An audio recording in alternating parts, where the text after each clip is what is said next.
Ladies and gentlemen, welcome to my channel. My name is Marco and welcome to The Marco Show.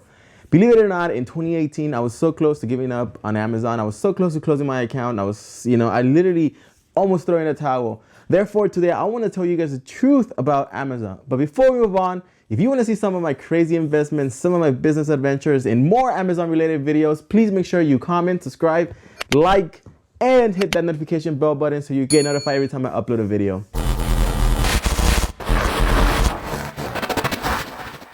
Back when I started my Amazon journey, my friends were at a good spot and I wasn't, I was in a budget. I really wanted to get a business going. So I was working all these sort of jobs and everything. And, they would just take me out to the movies, take me out to eat. And I would be like, sure, I'll go. But then I knew that I was in a budget and I just didn't want that for me. And along the process in my Amazon journey, I was excited. I wanted to get to where a lot of these people were on YouTube, all these people that show their results. I really wanted to get to their point. But something that I feel that they fail to tell you is what's happening along the process. What can you encounter? And I feel that people that gone through in general a business and Amazon business fail because of this. And that's why today I want to tell you guys 3 things that can happen in your Amazon journey if you don't put in the work. And the reason why I say this is because it's literally an experience, because a couple people that they asked me to teach them how to do Amazon, and believe it or not, these 3 people are not selling on Amazon. And that's because they didn't implement what I taught them. In fact, recent update with one of them, I just spoke to him last week. He's still selling in Amazon, but that's because he's selling the items that I gave him. And that's because I felt bad for him and I just wanted him to get encouraged. I wanted him to get motivated. And he's still selling with the items that I gave him. He told me, Marcus, I realized that everything what you told me is actually correct. And I didn't see it at the time, but now that I've done it a little more, I see it. Point is that if you don't put in the work, guys, and you don't put in the effort, you're bound to fail. And I mean, I'm not trying to discourage anyone, but I just want to share this experience to you guys so you guys could be ready. Therefore, today I want to share with you guys these 3 things. And let's start with number 1.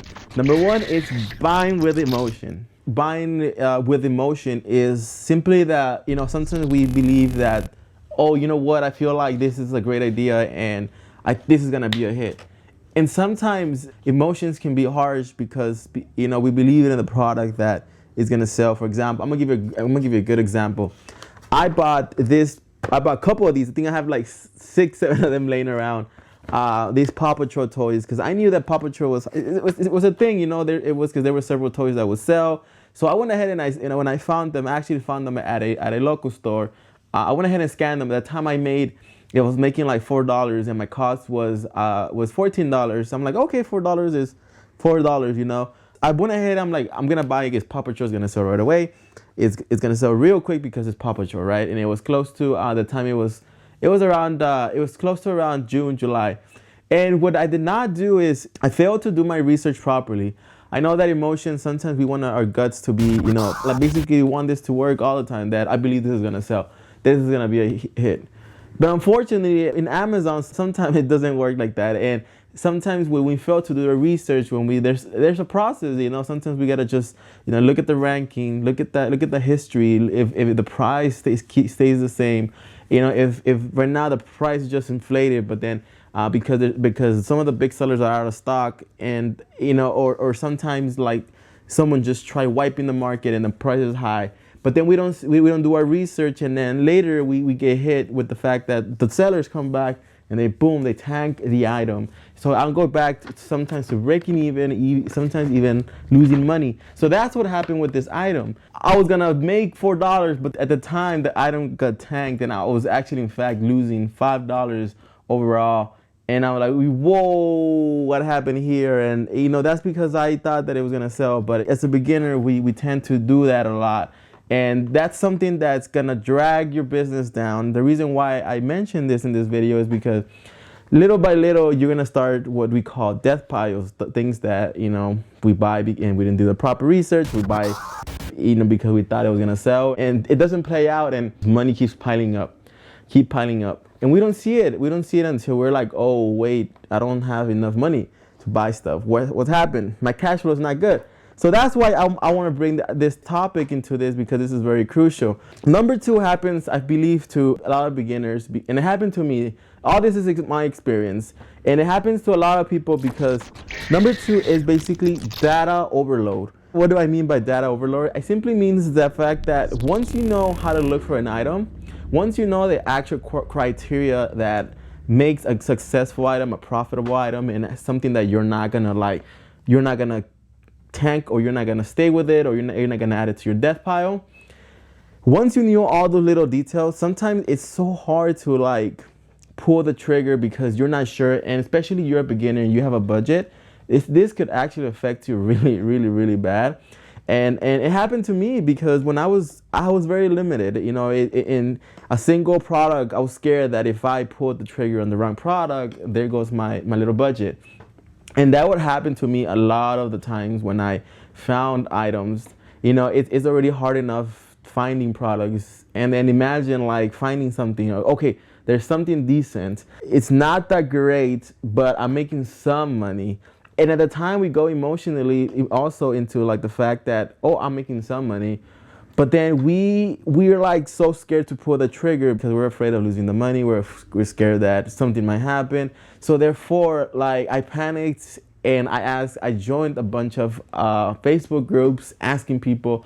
But all these people, what I've learned is that they just care about themselves, and they just straight right away they would ask me, can I get the UPC? Can I get the ASIN so I can analyze your product? And you know, sometimes back then I was so naive, so ignorant, and I would just give it to them. But then I didn't realize that these people could actually go buy it themselves, or I could have just given them a bolo. Be on the lookout item, or they could have gone and look for it. But things like this happen, guys, and I feel like at the time this got me frustrated, and I just didn't really want to, like, you know, risk my money. Three is very important, and I leave it at the end, number 3, because it's what makes or break a business, and that is disbursements. This is something that I want to straight from the get-go tell you guys. And a reason why this is so important, I really want to add this into this topic, is because when we sell an item, we get excited and we think, you know, we're going to sell the item, and then boom, we're going to get our money. We're going to keep replenishing. We're going to keep on, you know, moving the money, working with the money. And then we get excited and then we start selling. But then sometimes maybe you could say, in my experience, I didn't make really good buying decisions, and I spent $10 on an item and I spent $3. And then I have maybe all my money tied up in all these products, right? And then we realize that, boom, wait, Amazon is not gonna give me my money right away. And that's a reality, guys. Something that I want to straight from the get-go tell you guys is, do not expect Amazon to give you the money right away. They usually take 2 to 3 weeks for you to get your money.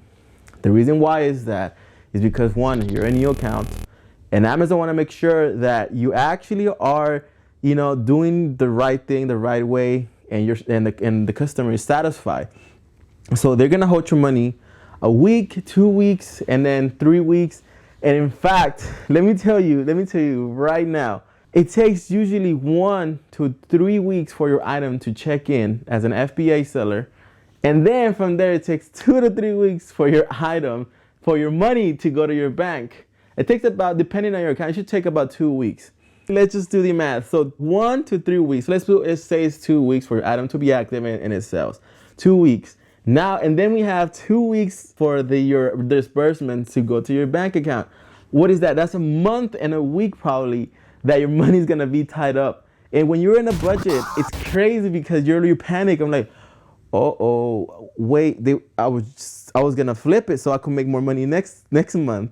So in reality, what I'm trying to tell you guys is that when you start your initial Amazon journey, you have to budget. Like, some of this money is not tied up to your bills. It's not tied up to any of basically your personal stuff, because if it is, you're sort of screwed and you might fail at this. And all these experience overall, guys, the reason why I say this and I tell you guys these things that is crucial is because I've tried teaching 3 people that I know that they have asked me, Marcus, can you teach me? And I'm like, sure, I'll go ahead and teach you. And in the process, I tell them these things, and they say like, yeah, because they're excited because they see my results.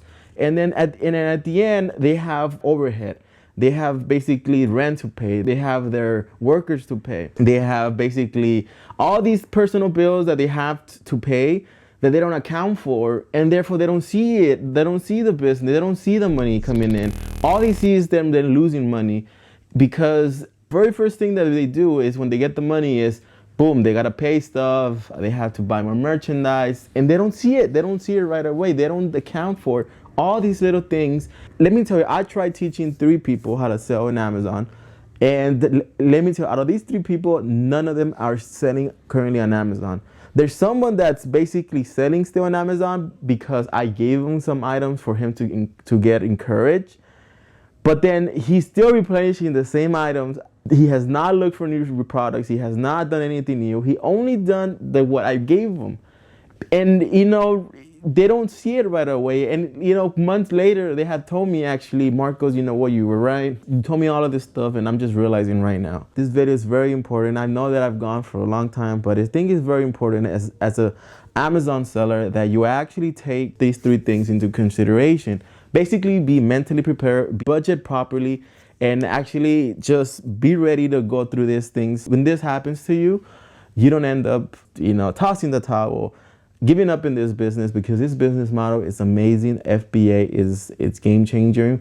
2021 is gonna be crazy. I keep saying it. I sound like a crazy maniac saying this, but guys, please don't give up. And this 2021 is your year.